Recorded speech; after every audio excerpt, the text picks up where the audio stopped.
Hello and welcome to the Soul Garden, where we explore the inner and outer workings of living in a connected world. My name is Georgina Langdale and I have a real treat for you today.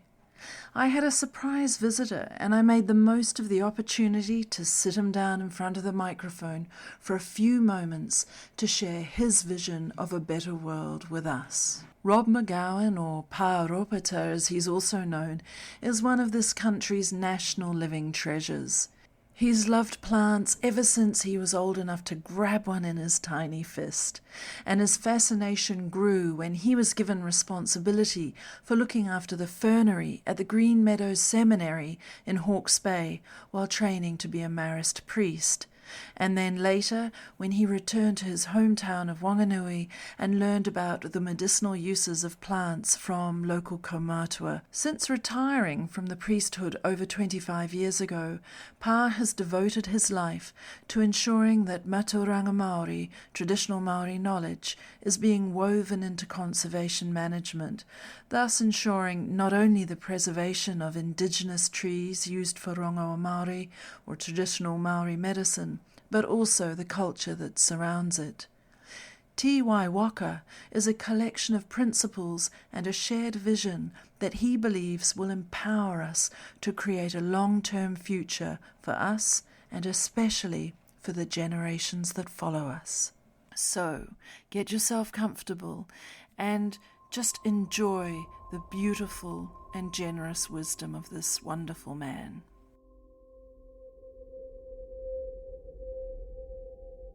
I'm here with the wonderful Rob McGowan, who I've had the great pleasure of knowing for many years now. We're here to talk about Te Waka. Rob is currently on a bit of a road trip around the North Island, really working on this idea of our relationship with the land. So, hi Rob, it's lovely for you to drop in on my little apothecary today. I'd love it if people could hear from you in your words what Te Waka is and what it means to you.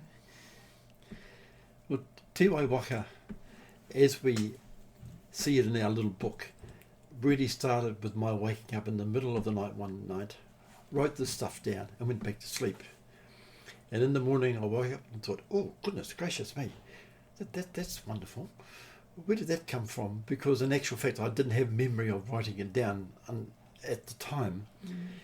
It's an expression of teachings that have come, through the people I've been involved with, this particularly with the Māori kura matauranga.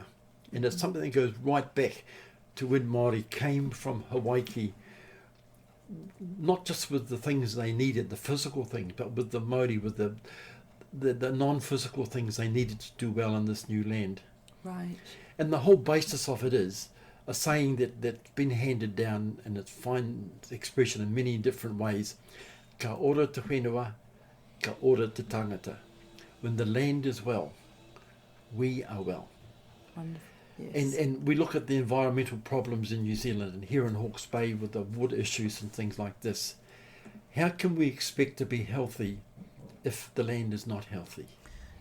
And if you go back to the traditional understanding of the land in many traditional cultures, not just Maori, the English, wherever we go, Chinese, the earth is the mother, papa tuanuku, and that's how they say it in Maori, but every in English we say Mother Earth. And we all know that, when mum is well, she can provide for her children. Yeah. When she's not well, the family struggles because she can't care for them. And the message that kept coming through from lots of people, particularly with traditional healers, because that's really where I'm focused, keeping alive the traditions of traditional Māori medicine, rongoa Māori, they could hear the land crying. Yes. And more people are saying, they get this feeling, they hear this voice saying, I can't stand it much longer. Yes. Things are going to get really bad. Yeah. And so that was, I suppose, the original inspiration behind, hey, what do we do about it? Yes. So what happened next? You had this inspiration, you've created this booklet, and what's been the journey for you with it since then? Who are you trying to help on this journey? Again, we're discovering that as we go. The immediate thing was to share the message, and I didn't do that until I'd actually had permission from the people that had taught me. So when we were talking before we started recording this, you mentioned some really interesting things, and I'd love it if you could share with people here. You talked to me about youth and business, and I'm really interested if you could expand on that and how Tiwai Waka can apply in both of those different contexts. We start with the young people first, because we have a crisis with young people. And the sad thing, so many of them wake up in the morning wishing that they didn't wake up. They live in a world in which they see very little light, very little hope. And that's a tragedy, because youth is spring, the spring in our lifetime. That's when we're most beautiful. And we look forward to spring here. Someone told me this morning they've got daffodils already and lambs running around. And when you see those new growth, well, you feel the world is different. Exactly. And that's what youth should be. And so the thing is, how do we give people hope? Yeah. Because they hear the talk that the planet is stuffed, the resources are running out, we're all going to starve to death, there's going to be wars and all this sort of stuff. And they don't half believe it, but they do believe it. That they don't know what to look forward for. And I hear them say, oh, you old fellas are okay, you'll be dead before you're leaving us with a mess, sort of thing. Yeah. You know, and so the whole thing with Tiwai Waka is it's a message of hope. Right. Because even though, because I'm an ecologist, I saw, and because I'm a healer, I see things that even the ecologists don't see, and the actual decline in the health of the whenua, of the landscape, is much more profound than even the experts are able to measure. Yes. But I still can't get over this feeling of hope, that we have an enormous gift to be able to heal and to bring life back again, if only we work together. And that's what the Tiwai Waka principle, care for the earth so that she can care for us. I really strongly relate to that, because then, yes, the way that I work as well is very much about how we work with nature, not only to transform our own lives, but to transform the world in which we live as well. And so in terms of taking these principles through into business, where so much of the problem can lie, how are you going about that, and what are your hopes there? We need businesses because they produce the things that we need. They create lots of jobs to resource people to live the lives they need to live. But the trouble is that we've always got to have the long-term thing involved.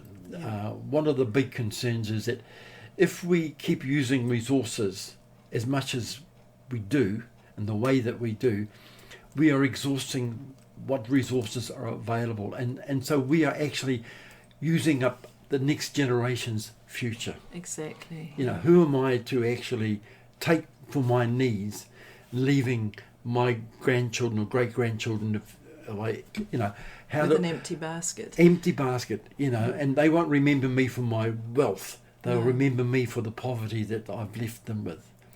And so we've basically run our businesses in a way that in actual fact enhances the future of those that follow us. And it's quite simple. You don't take more than you can give. So if you're going to build a coal mine, what are you going to do to make up for the hurting of extracting that thing? You can do it if you make up your mind to do it. Exactly. It's the whole thing about it is the aim of business isn't in actual fact to make people rich. The aim of business is to enable us to live. Yes. And to care for the world that enables us to live well. So ideally what you're saying is the aim of business should be to sustain all forms of life, not all forms of wealth. We blame farmers for everything that goes wrong because we're all city people and we easy to blame the farmers. But, they know that their business actually depends on the wellness of their land. Yeah. And they're working out ways and means of doing things to enable that to happen. I say to farmers, the only thing you make off marginal land is work. Yeah. You don't make any money. Yeah. So if you want to keep working till you're dead, well, good for you. But if you want to play a bit more golf or go fishing, put all your energy into your good land, and then leave the not so good land, the marginal land, plant that up into forests, into trees and things, and let that be the healing part of your farm. Mm. And farmers have said to me, out at Breakland, I thought it was all a lot of bullshit. But they got compelled to do it, shall we say. But since they've fenced off all their waterways and their wet places, they've never made so much money. Exactly. Done so little work. Yeah. And really enjoyed life. Yeah. But the trouble is with our farming is that it's run by corporations so often who are basically only wanting profit. You'll find that the family farms are where in actual fact the progress is being made, and some of the corporates as well. But we've just got to be brave. And so the whole message of Te Waiwaka is we can actually change the whole world by just changing our priorities and helping each other to do so. So this destructive competitiveness, we've just got to say, hey, that's not a real luxury we can afford anymore. No. Because we're all losing. I might outbid you on the business front, but in the end, I'm going to be in the cart as well. So, exactly. And so get away from the me culture that we've focused on ever since the Industrial Revolution or since the Renaissance, and make it the we culture, which is how really traditionally people have been. Like you find predators in the wild, they don't kill every deer, and they kill enough deer to keep them alive. Yeah. And they always let others go free. We're sitting here, both of us, working as healers, and one of the lines that I think about a lot that comes through sort of shamanic work is that idea of every action you make and word you speak will ripple down the next 7 generations. Yeah. So what is the ripple that you want to flow down those generations? And what I love about what you've been doing with Te Waiwaka is kind of capturing that idea for people. So if people are wanting to find out more, where do they go to get more information on Te Waiwaka? We've got a website, or if you Google Te Waiwaka, you'll find it. Okay. Te Waiwaka, so remember that's one name for the fantail. Yeah. That's a name that comes from the Whanganui River, and that's Te Waiwaka. Te Waiwaka, the little fantail leading us back into the light. And then you'll find that someone wonderful will set up a lovely website for me. Great. I wouldn't have a clue how to do all that, but there's all these wonderful people. Yeah. And remember, and then you'll find that the book, they've got it there, and a fuller explanation of things. And from time to time, we'll put out a newsletter which will add to that website, just to keep people involved. But remember, this is a we movement. Yes. We are working from the ground up. Yes. Politicians will change if we tell them to. So if they know there's enough people subscribing to that, they will be happily following that, because they want to stay in Parliament, don't they? Yeah. But we have a lot of these parliamentarians that are really idealistic people who went in there to change the world, and then they find that it's very, very difficult. Yeah. We've got to enable them to lead in the way that we need to move. Do you think that COVID-19 and that kind of moment of reset of our relationship with nature is helping bring these principles back into being more? COVID-19 made us stop, and because we couldn't do all the things that make our lives busy, we had time to think. Yeah. And I think a lot of people rediscovered things that were treasures that they'd actually stuck away in their cupboards. Spending time with each other, going outside and hearing birds. So many people have had that experience. My big fear is that we're forgetting them so quickly. So in actual fact, really, post-COVID, remember the lessons taught. Remember the gift of COVID. Lots of bad things have happened. But in actual fact, if we remember the gift of it, we will actually use that as the beginnings of a new world. Wonderful. Wonderful. We're very lucky to have you part of this world to help us create that new world.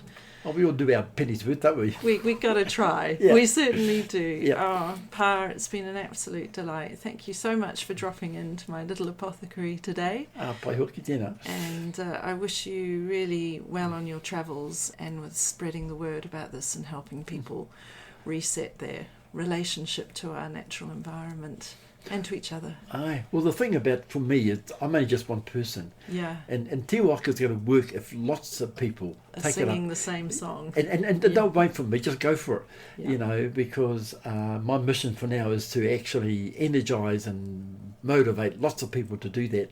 And then, of course, I can sit under a tree and listen to the birds. Wonderful.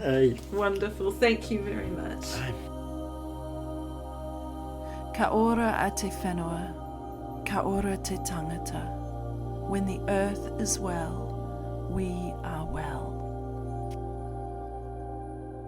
You can find more information at www.tywaka.nz, and that is spelled TIWAIWAKA.nz. And I really urge you to subscribe to Rob's newsletter to help him show those in power that we want to create a better land for all. And if you would like to find out more about how you can work with the medicine of the land, I also invite you to take a look at my website, georginalangdale.com. Every purchase on my site supports plant conservation and habitat restoration work here in Hawke's Bay. Until next time, bye.